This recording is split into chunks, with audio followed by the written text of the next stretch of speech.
अक्सर जब हम भारत या हिंदुस्तान की बात करते हैं तो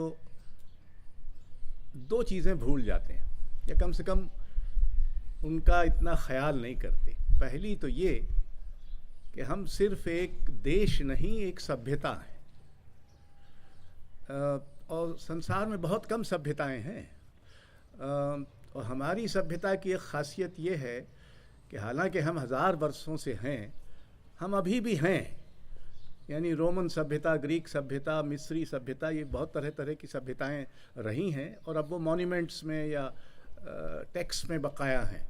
उनके अलावा उनका कोई वजूद नहीं रह गया है। पर हिंदुस्तान की एक ख़ासियत ये है कि यहाँ जो कुछ बहुत पहले हुआ है और जो आज हो रहा है, उसके बीच उतना फासला नहीं है जितना कि और जगह हुआ है।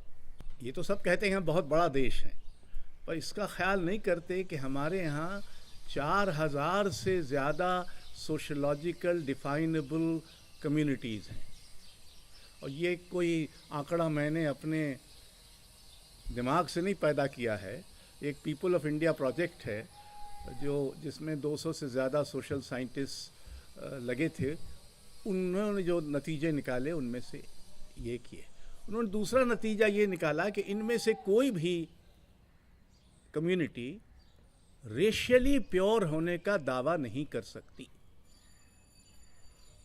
तो मेरी चूंकि बुद्धि थोड़ी दुष्ट बुद्धि है, तो मैंने इससे एक अपना नतीजा, एक तीसरा निकाला जो दुष्ट नतीजा है कि भारत एक जातीय अपवित्रता का कभी न ख़त्म होने वाला सेलिब्रेशन है। That India is therefore an uninterminable celebration of human impurity. हमारे देश में 8 धर्म हैं। इतने धर्म किसी और इतने बड़े पैमाने पर नहीं है। जैसे कि हम दुनिया का दूसरा सबसे बड़ा मुसलमान देश हैं। इंडोनेशिया पहला है, संख्या के हिसाब से हम दूसरे हैं। हमारे यहाँ जो 120 करोड़ लोग हैं, ये लगभग 700 भाषाएं और बोलियां बोलते हैं। अभी जो एक पीपल्स सर्वे, लिंग्विस्टिक सर्वे हुआ, उससे पता चला 22 तो हमारे संविधान में ही मान ली गई हैं। यानी नक्शा ये कि हर तरफ से हम इतने ज़्यादा हैं, बहुल हैं। और ये जो बहुलता है, बल्कि मैं इसको अंग्रेजी में कई बार कहता हूँ कि we are one because we are so many. Now this of course is a contradictory statement, but if you look into it, we are one because we are so many. We have allowed so many things. Even within Hinduism, there's such a huge plurality that is mind-boggling. There are 4 Vedas, there are 18 Upanishads. You started with one god, then you had 3 gods, then you have 330 million gods. At some point your divine population must have been larger than your human population, etc., etc. So, in fact, in India, nothing is allowed to be singular for a while, for a long. Everything, including political parties. तो मैं ये भी उम्मीद कर रहा हूँ कि ये जो पॉलिटिकल पार्टी इस समय बहुत ही उभरा रही है, इसमें भी स्प्लिट होगा। क्योंकि कांग्रेस में हुआ, कम्युनिस्टों में हुआ, जनता में हुआ, हर एक में हुआ, तो ये ससुरी कैसे उस भारतीय प्रवृत्ति से बच जाएगी। अब पहली चुनौती तो मेरे हिसाब से इस बहुलता के एहतराम की है।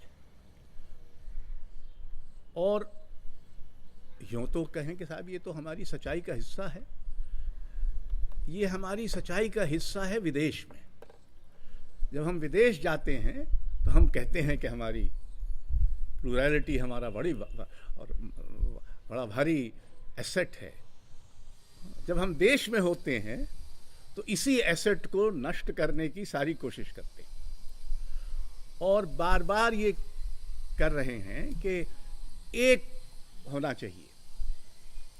तो इस मुल्क पर ना तो एक धर्म लादा जा सकता है, ना एक भाषा लादी जा सकती है, ना एक रीति रिवाज न एक भोजन, न एक पहरावा, कुछ भी यहाँ एक नहीं हो सकता। बड़ा आकर्षक लगता है ये मुहावरा, क्योंकि यूरोप से आया है, तो यूरोप से आने वाली हर चीज़ हमको बहुत ही मुतासिर करती रही है लगभग सदियों से, कि वहाँ एक देश, एक भाषा, एक धर्म, ये चलता था। हमारे यहाँ ये चल ही नहीं सकता, क्योंकि ये हमारी सच्चाई से इसका कोई वास्ता नहीं।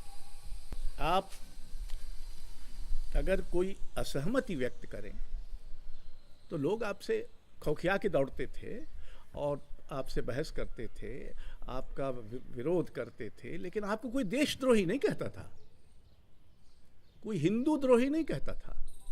अब हम लोगों को जैसे कहा जा रहा है, अरे हम लोग तो चलिए फिर भी थोड़ा बहुत हो सकता है द्रोही हों ही, कौन जानता है, लेकिन बेचारे आईआईटी मद्रास के बच्चों ने शायद किसी तरह के खाने की मांग की, या तो नॉन वेजिटेरियन खाने की मांग की, या क्या कहा, तो उसको उनके पांचजन्य में ये कहा गया कि ये तो हिंदू द्रोही, जैसे हिंदू खाते ना हो।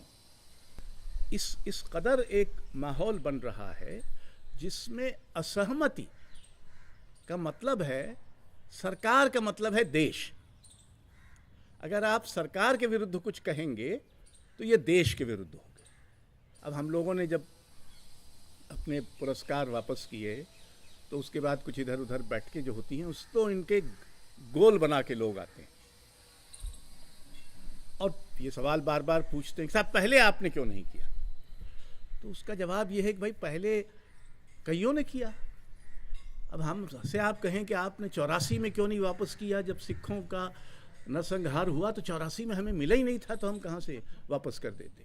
वो कहा कि इमरजेंसी के दौरान आपने क्यों वापस नहीं किया, तो हमको तब भी नहीं मिला था, तो कहाँ से वापस कर देते। इस तरह के अहमकाना सवाल पूछते हैं और चूँकि इनका जवाब कब तक आप देंगे। बहरहाल मैंने एक बार ये कहा कि चलिए हम गलत लोग हैं, हमने गलत वक्त पे ये उठाया है, पर हमने जो मुद्दा उठाया उसके बारे में आप क्या कहें। एक मुझे लगता बड़ी चुनौती, जो थोड़ी लंबी चुनौती है, कि हमारे धर्मों में सामाजिक सुधार होना बंद हो गया, और ये सभी धर्मों में हुआ है। ये हिंदुओं में हुआ है, भारतीय इस्लाम में भी हुआ है, भारतीय सिखों के यहाँ भी हुआ है, बौद्धों के यहाँ हुआ है, जैनों के यहाँ हुआ है। एक ज़माने में धार्मिक सुधार के आंदोलन चले थे। अगर आपको याद हो, आज़ादी के दौरान कई तरह के स्त्री विवाह और शिक्षा इत्यादि इत्यादि, ये बहुत सारे क्षेत्र थे जिनमें मुझे लगता है कि दो तरह की समस्या पैदा हो रही है। एक तो ये है कि लोकतंत्र बड़ा है कि धर्म बड़े,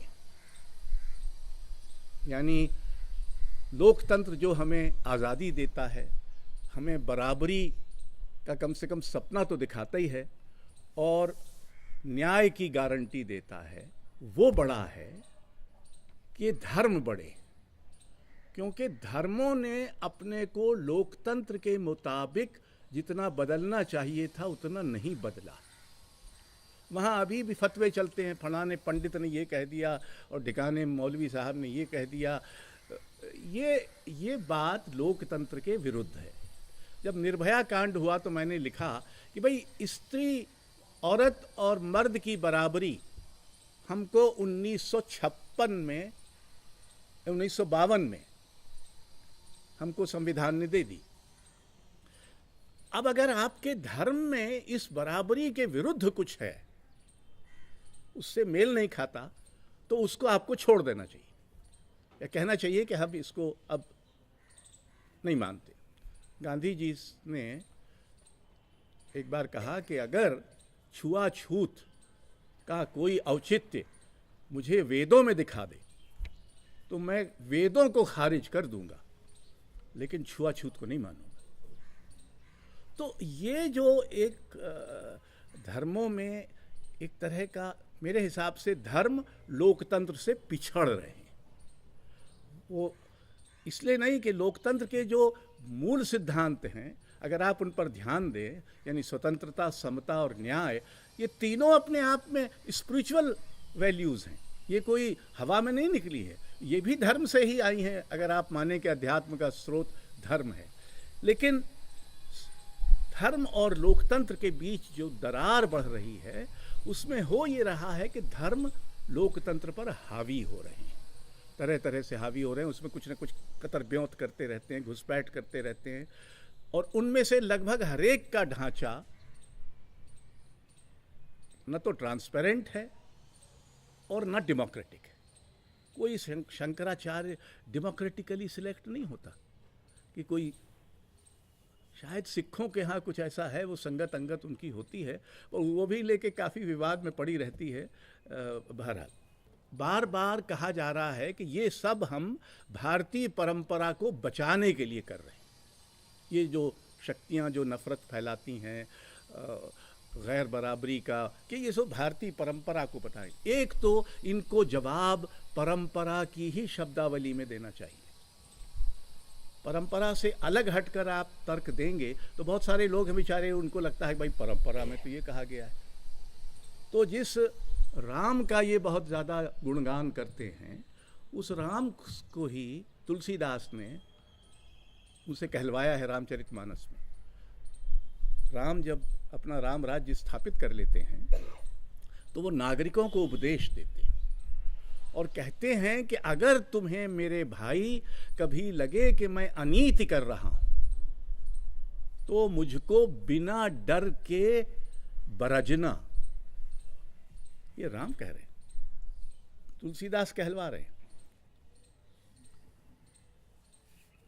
महाभारत में भीष्म पितामह शरशैया पर लेटे तो दोनों युधिष्ठिर और दुर्योधन, यानी पांडवों के सरगना और कौरवों के, जाके उनसे कहते हैं कि राजधर्म क्या है। तो उन्होंने तो और बहुत सारी बातें कही हैं, दो हमारे काम की हैं। एक तो वो कहते हैं कि राजा को अपने राज्य में रहने वाले बुद्धिमानों का सम्मान करना चाहिए। सो क्या हो रहा है आजकल आप। और दूसरा, मूर्खों और लोभियों को राजकाज में नहीं लगाना चाहिए। ये महाभारत कह रहा है, भीष्म पितामह कह रहे हैं। फिर आगे जोड़ते हैं भीष्म पितामह कि राजा का धर्म अपनी प्रजा को सब प्रकार के भयों से मुक्त रखना है। ये राजा का धर्म है। तो हम तो ये उनसे कहते कि साहब ये दरअसल रामचरितमानस में क्या कहा गया है और महाभारत में क्या कहा गया है, इसकी ओर हम आपका ध्यान आकर्षित कर रहे हैं। हमारी परंपरा एक तो एक नहीं है। भारतीय परंपरा, जैसे कि भारतीय जीवन, जैसे कि भारतीय संस्कृति बहुल है, सो हमारी कई तरह की परंपराएं हैं। ऐसी भी एक ही धर्म में अगर आप परंपराएं खोजेंगे तो हिंदुओं में भी एक दूसरे के विरुद्ध परंपराएं हैं और हर जगह इस तरह की परंपराएं हैं। तो ये हमको जो लोकतंत्र मिला है, ये कोई अंग्रेज़ों का उपहार नहीं है। हमने ढांचा भले उनका मोटा मोटा मंजूर कर लिया है, लेकिन लोकतंत्र तो एक तरह से हमारी परंपराओं में रहा है कि हर तरह की परंपरा। भारत के बारे में एक बार ये कहा रोमन जैकबसन ने कि भारत में किसी एक विचार का वर्चस्व कभी नहीं होने दिया गया। एक अगर नया विचार आता था तो उसके बरक्स एक प्रतिविचार को भी प्रोत्साहित किया जाता था। तो जिस देश की ये परंपरा रही हो, जिस देश में शास्त्रार्थ की परंपरा थी कि आप आत्मसत्य तो ठीक है, आप हिमालय की गुफा में प्राप्त कर लीजिए, उससे किसी को लेना देना नहीं है, आपकी मुक्ति हो जाएगी, सो हो गई। लेकिन अगर आप कोई ऐसी बात कहना चाहते हैं, यानी एक सामाजिक सच प्रस्तावित करना चाहते हैं जिसको समाज माने, ऐसे सच को, तो आप सिर्फ इसलिए नहीं मान लिया जाएगा कि आप बड़े हैं, आपके पास शक्ति है, आप सत्ता में हैं, या आप बड़े भारी पुजारी हैं या मौलवी हैं। आपको शास्त्रार्थ में साबित करना पड़ेगा। पब्लिक डिबेट में शास्त्रार्थ की परंपरा थी और बहुत बड़ी शंकराचार्य इत्यादि को शास्त्रार्थ करना पड़ा है जब उनकी बात मानी गई है। तो ऐसे नहीं हो सकता कि आप हवा में, चूंकि आप हैं, आपने कह दिया इसलिए हमने मान लिया, ऐसा नहीं होगा। प्रश्न पूछने की जो हिम्मत है वो तो इस देश में बची हुई है। पर उसकी आज़ादी और उसकी जगह कम हो रही है। और ये ज़रूरी है कि हम ये सवाल पूछना बंद न करें, क्योंकि सवाल पूछने से ही दुनिया में ज्ञान बढ़ा है। दुनिया में जितनी चीज़ें बढ़ी हैं वो सिर्फ सवाल पूछने से बढ़ी हैं, यानी जिज्ञासा करने से बढ़ी हैं, जानने की इच्छा से बढ़ी हैं। भारत नॉलेज प्रोडक्शन में पिछड़ रहा है। हमने जो नॉलेज आज़ादी के पहले पैदा की थी, knowledge in terms of what the West believes to be knowledge, that knowledge production in our universities had completely, if not disappeared, has subsided. We have become, in a wrong sense of the term, instrumentalists. हर चीज़ एक instrument, knowledge for its own सेक का एक बड़ा area रहता था हमारे जो academic effort होता था उसमें, वो धीरे धीरे कम हो रहा है। जिसको कहते हैं प्योर रिसर्च या फंडामेंटल रिसर्च, वो हमारे यहाँ वैसे भी बहुत ही कम हो गई है। This is going to be a very great challenge. You can't be a great country without great knowledge, and all knowledge cannot possibly come from 10th century or 3rd century. You know, one of the problems with these religions is that they think, or they, even we think, that whatever wisdom had to be has already been done, has already been attained several centuries ago. We cannot contribute anything. We have no right to contribute anything. तो wisdom तो अभी देर से पहुंचेंगे। अभी तो हम सिर्फ information के चक्कर में इतना फंसे हुए हैं कि we don't have knowledge. Imagine in what field you can claim, perhaps in social sciences, perhaps in history, but look at the way the humanities in this country are being undermined. हर जगह जोर इस पर है कि ये क्या पढ़ना, अरबी, संस्कृत, इससे क्या होने वाला है। पढ़ना चाहिए तो बिजनेस, हर एक आदमी बिजनेस मैनेजमेंट, हर आदमी ससुरे इतने बिजनेस मैनेजमेंट तो कब करेंगे क्या manage.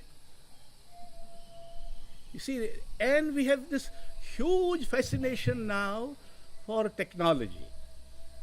Mind you, some of the worst crimes in the world today are being committed through this same technology. So the technology is not a completely neutral thing. It can make you make you do horrendous things, things which are anti-human, anti-civilization, anti-everything that you believe in. Therefore, this approach to education, and now they're wanting that everything should become more or less the same.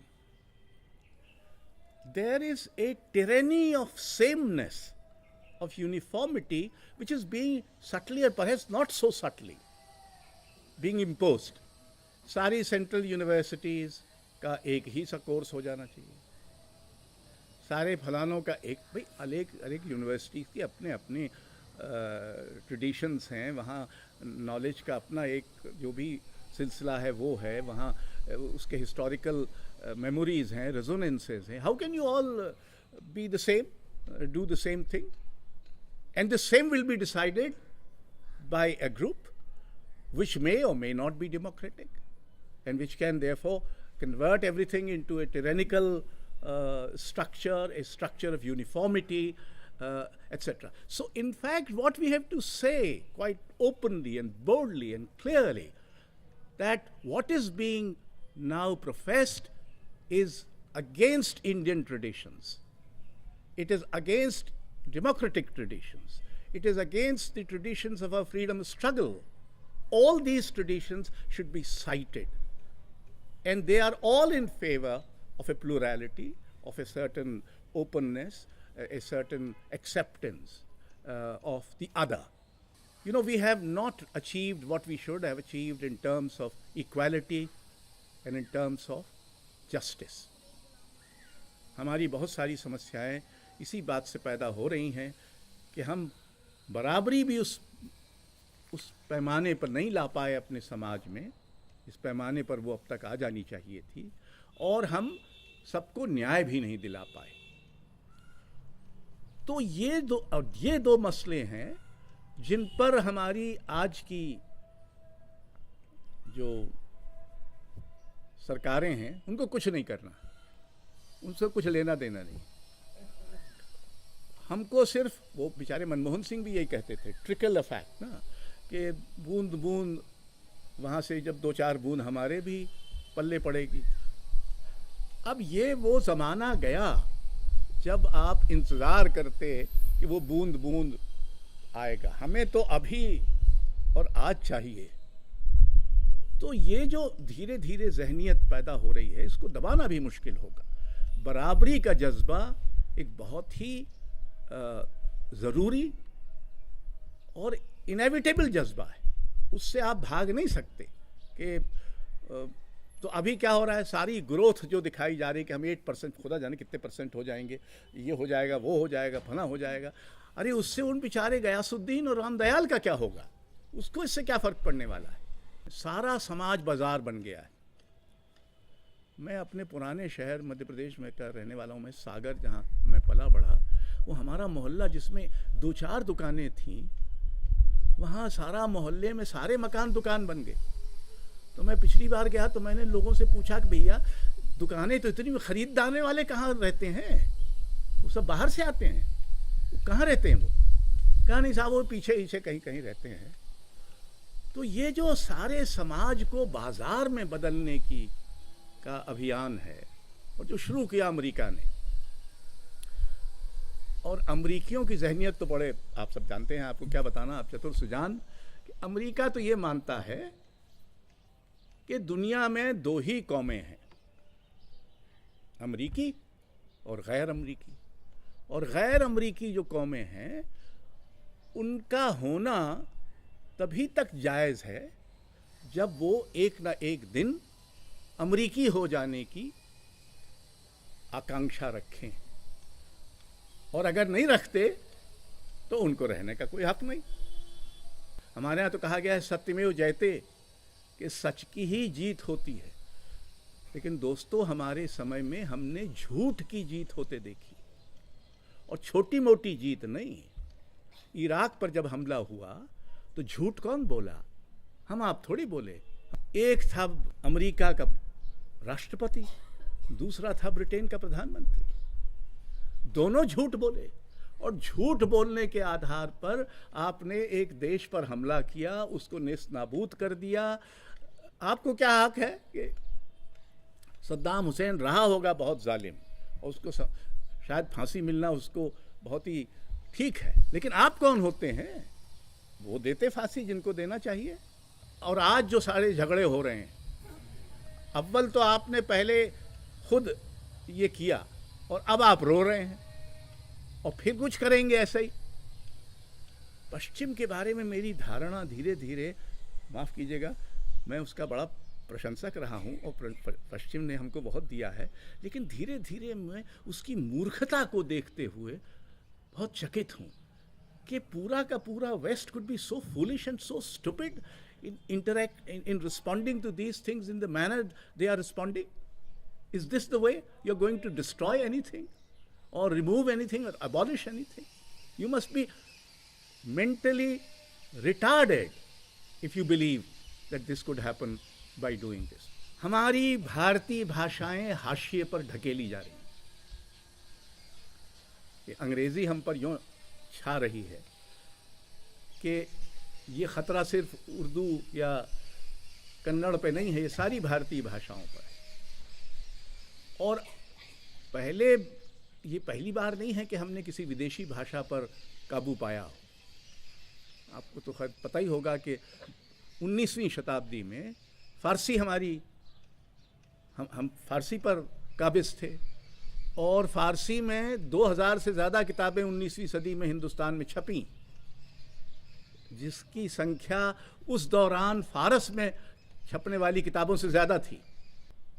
ये मुझे पता न चलता अगर ईरानी cultural centre ने मुझे अपनी library का उद्घाटन करने न बुलाया होता। तो उस लाइब्रेरी का नाम ईरानी कल्चरल सेंटर में है नवल किशोर लाइब्रेरी, क्योंकि वो जो लखनऊ का नवल किशोर पब्लिशिंग हाउस था, उसने ज़्यादातर किताबें छापी थी।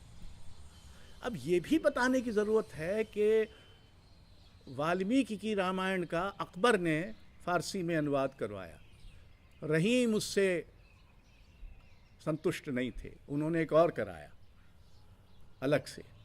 बहरहाल फ़ारसी में कहते हैं कि रामायण के कोई 25-30 तर्जुमे हैं, लेकिन जो अकबर ने कराया था, चूँकि उन दिनों किताबें तो छपती नहीं थी, तो एक मैन्युस्क्रिप्ट ही होती थी, 4-5 कॉपीज़ होती थी, तो वो इलस्ट्रेटेड होती थी। तो इलस्ट्रेशन करने के लिए कलाकारों को बुलाया गया। वो कलाकार ग्वालियर, कश्मीर, राजस्थान से आए। अब वो अपनी अपनी लोकल ट्रेडिशंस को लेके आए। तो उनको बैठ के कहा गया कि अब आप एक मतलब शामिलात खाता अगर हो पेंटिंग में तो बनाइए, ताकि एक कंसिस्टेंसी रहे। तो जिसको मुग़ल शैली कहते हैं, वो दरअसल वाल्मीकि की रामायण के फ़ारसी अनुवाद से पैदा हुई। अभी किसको पता है? द डीपर क्वेश्चन इज कि हमारी सांस्कृतिक जो याददाश्त है वो बिखर रही है और बहुत कमज़ोर पड़ रही है। हम फौरिया जो है, फ़ौरन जो हमारे सामने है, उससे इतना ज़्यादा ऑब्सेस्ड हैं कि हम भूल जाते हैं कि पहले भी कुछ हुआ है। और हिंदुस्तान में तो रवायात ये थी कि अगर आप कोई एक नया आइडिया प्रपोज़ करें तो ये आप पर लाजिम था कि आप पहले बताएं कि उस पर दूसरों ने क्या कहा है, आपसे पहले वालों ने क्या कहा है। उसको कहते थे पूर्व पक्ष। पहले पूर्व पक्ष बताइए, फिर वही कि क्यों आपकी बात ज़्यादा ऑथेंटिक है या ज़्यादा कन्विंसिंग है वगैरह वगैरह। बिना दूसरों का बताए हुए आप अपनी बात आप रमखा हों मानी नहीं जा सकती थी। This was the intellectual discipline in this same country. इन सबको हम भूल गए। अब आजकल ये भी चला हुआ है कि भाषाओं से अरबी फ़ारसी का शब्द हटाओ। तो मैंने एक दोस्त से पूछा कि यार रामचरितमानस का क्या करोगे? बोले क्यों? हमने कहा उसमें तो 1000 से ज़्यादा अरबी फ़ारसी के लफ्ज़ हैं, तो उनके वज़न के संस्कृत या अवधि के लफ्ज़ मिलेंगे नहीं, तो कैसे करोगे ये? हम अपनी मातृभाषाओं से दूर जाते लोग हैं, और पढ़े लिखे लोग तो ज़रूरत से ज़्यादा तेज़ी से दूर जा रहे हैं। इस समय मुझे लगता है कि हिंदुस्तान की बहुत बड़ी चुनौती उसका मध्य वर्ग है। हिंदुस्तान को सबसे बड़ा ख़तरा, एक बड़ा ख़तरा उसके मध्य वर्ग की नकली सतही स्पिरिचुअलिटी है, जो ये सारे बाबाओं को और कौन कौन है ससुरे। तो मैंने 2 सभाओं में मैं कह चुका हूँ, आप दोहराता हूँ कि जब कोई बाबा पकड़ा जाता है चोरी चकारी, बलात्कार, हिंसा, मर्डर के आरोप में और बंद होता है, तो ये जानकर मुझे गहरी आध्यात्मिक प्रसन्नता होती है। तो ये जो मध्य वर्ग पैदा हुआ है, ये हमारी परंपराओं के विरुद्ध जा रहा है, ये मातृभाषाओं से दूर जा रहा है, और ये टेक्नोलॉजिकली तो संभवतः सक्षम है, लेकिन इसकी ज्ञान बुद्धि बहुत कम है। थोड़े लोग हैं जो ज्ञान में भी जाके बाहर काम करते हैं, ऐसा नहीं है कि बिल्कुल ही नहीं है, लेकिन हैं, लेकिन वो बहुत थोड़े हैं। सेकुलर का मतलब हिंदुस्तान में इन्होंने करीब करीब ये बनवा दिया, यानी उसका ओरिजिनल मतलब तो ये नहीं था। ओरिजिनल मतलब तो ये था कि धर्मों से समान दूरी। बेहतर शब्द इस्तेमाल किया था गांधी जी ने,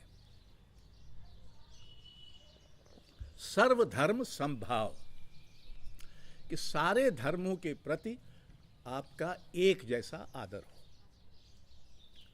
और उन्होंने ये भी जोड़ा था कि इसमें उनका भी आदर होना चाहिए जो किसी धर्म में विश्वास नहीं करते, उनका भी आदर होना चाहिए। तो वो ठीक है, नहीं करते।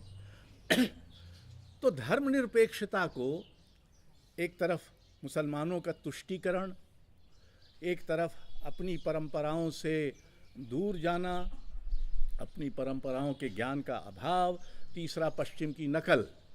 ये तो पश्चिम के लिए ठीक है, हमारे लिए तो ये बिल्कुल बकवास है, हमारा तो काम नहीं चलता, एट्सेट्रा। तो ये इस पर हमको दोबारा से कुछ सोचना चाहिए और कोई नई तरकीब निकालना चाहिए जिससे उसका एसेंस तो बचा रहे, लेकिन उसको लेकर जो दुरुपयोग होता है और उसको लेकर जो लांछन लगता है, उससे हम मुक्त हो सकें। इसी तरह से दूसरा है सांप्रदायिकता। वो सांप्रदायिकता का ज़्यादातर मतलब हिंदू मुस्लिम सांप्रदायिकता है, लेकिन बेचारे दलितों के प्रति जातीय सांप्रदायिकता है। हर दिन एक दलित मारा जाता है, बल्कि हर दिन एक मुसलमान या हिंदू नहीं मारा जाता। एक दलित की कोई हत्या हो गई, कोई फलाना हो गया, कोई ठिकाना हो, बेचारा शादी पर अगर घोड़ी पे चढ़ के जाए तो गांव वाले उसको पीट दें, मार दें। तो हमको सांप्रदायिकता की जो परिभाषा है उसको अधिक न्याय संगत बनाने की, तर्क संगत बनाने की ज़रूरत है। उसको धर्म के अलावा जाति के आधार को भी उसमें जोड़ने की ज़रूरत है। क्योंकि आप लक्ष्य करें कि उम्मीद तो ये की गई थी कि जब संविधान लागू हो जाएगा और सब जातियों धर्मों को एक बराबरी का दर्जा दे दिया जाएगा तो जातियां शिथिल होंगी। लेकिन लोकतांत्रिक व्यवहार ने, खासकर राजनीतिक दलों के व्यवहार ने, एक ऐसी ज़हनियत पैदा कर दी जिसमें जातियां और मजबूत और कट्टर और संगठित हो गई। तो यादवों का और फलानों का और ढिकानों का और इनका और उनका और ब्राह्मणों का, ये सब जातियों के आधार पर टिकट बंटते हैं, उसके आधार पर चुनाव लड़े जाते हैं, उसके आधार पर हारे जीते जाते हैं। तो जाति का प्रकोप बढ़ गया है। शायद हमको एक वैकल्पिक राजनीति की भी कल्पना करनी चाहिए। वैकल्पिक राजनीति से मतलब ये है कि देखिए, जब मेधा पाटकर वगैरह नर्मदा बचाओ आंदोलन कर रहे थे तो वो एक गहरे अर्थ में राजनीतिक आंदोलन था। लेकिन हमारे वामपंथी मित्रों ने और दूसरे मित्रों ने जो कि उसको कोई समर्थन इत्यादि नहीं दिया। मुझे लगता है कि भारत में अगर सबसे दमकता और जोश से भरा और नकली, फिर भी नकली चेहरा है तो वो हमारे प्रधानमंत्री का है। और हारा, थका, बुढ़ाता चेहरा मेधा पाटकर का है। लेकिन वो ज़्यादा मानवीय है, वो ज़्यादा बड़ा चेहरा है, क्योंकि एक औरत ने अपनी पूरी ज़िंदगी दूसरों के लिए, दूसरों को बचाने के लिए, जंगल और ज़मीन को बचाने के लिए और उसकी से जुड़ी पूरी संस्कृति को बचाने के लिए, और वो हार गई, वो सुप्रीम कोर्ट से हार गई। लेकिन उसकी हार में ज़्यादा चमक और ज़्यादा अंतर्ध्वनि है, बजाय उनकी जो जीत गए और जिसका ढोल पीट रहे हैं। मित्रों, मैं कोई विचारक इत्यादि तो हूँ नहीं, मैं तो एक कवि हूँ। कवि लोग क्या करते हैं, इधर के ईंट उधर का कुछ तो भी अंड बंड आए बाएँ शाएँ करके कुछ बातें जो मुझे सूझी कि आपसे कहनी चाहिए, वो मैं समाहार करते हुए ये कहूँगा कि हमको सजग रहने की ज़रूरत है।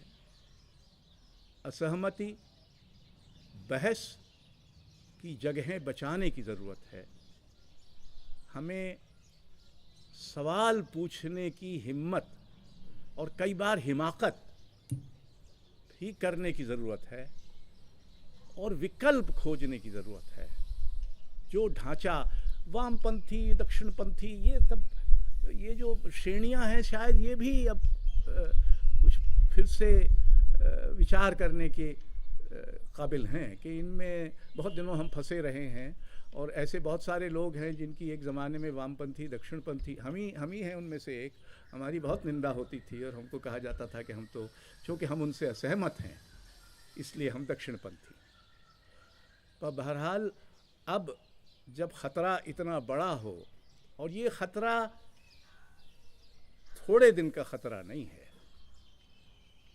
जो शक्तियाँ ये सब कर रही हैं वो शक्तियाँ आज़ादी के पहले से सक्रिय हैं और अब वो बहुत उत्साहित अनुभव करती हैं, क्योंकि जो राजनीतिक समीकरण है वो उनके पक्ष में आ गया है। लेकिन हमको राजनीति से अलग राजनीति में जो अड्डम बड्डम हो रहा है, गलत हो रहा है, उसका तो विरोध करना ही चाहिए, लेकिन एक वैकल्पिक राजनीति की कल्पना भी करनी चाहिए। वो कैसे हो मैं नहीं जानता, क्योंकि मेरी इसमें बुद्धि नहीं चलती बहुत ज़्यादा। हमारे एक मित्र थे, वो कवि थे, तो वो कहते थे प्रश्न पूछो, प्रश्न का उत्तर न पूछो। तो हम तो उन्हीं में से हैं कि प्रश्न तो पूछ लेंगे, उसका उत्तर आप पूछेगा तो हमारे पास नहीं होगा। मैं तो कवि हूँ, इसलिए मैं ये मानता हूँ कि कुछ भी सच नहीं होता अगर पहले उसका सपना न देखा गया। सपना जिसका होता है, सपने जिसके पास होते हैं, उसी के पास सच भी आता है। ये वक्त ऐसा है जो हमको लगता है कि अब सपना क्या देखना, ये तो सारा इतना बड़ा नाइटमेयर, दुस्वप्न हमारे सामने है। लेकिन ऐसे समय में भी विकल्प की तलाश करना ज़रूरी है। वो विकल्प कैसे हो, क्या हो, इस पर आगे भी बहस हो सकती है। शुक्रिया। देखिए, करप्शन एक बहुत बड़ा मुद्दा है, इस पे तो कोई शक नहीं, और हमारी बहुत सारी कमज़ोरियों का और हमारे बहुत सारे जो विफलताएं हैं उनके लिए करप्शन ज़िम्मेदार है।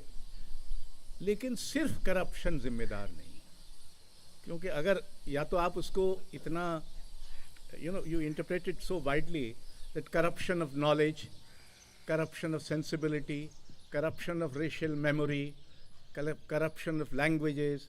I mean, if you extend the concept of corruption to all this, yes. But, we are all too often drawn to a single reason. And the reasons are always multiple. It cannot be just one reason. There has to be other combinations of other kinds of things impinging upon it. So I would say, yes, it is one of the major causes, but not the only cause.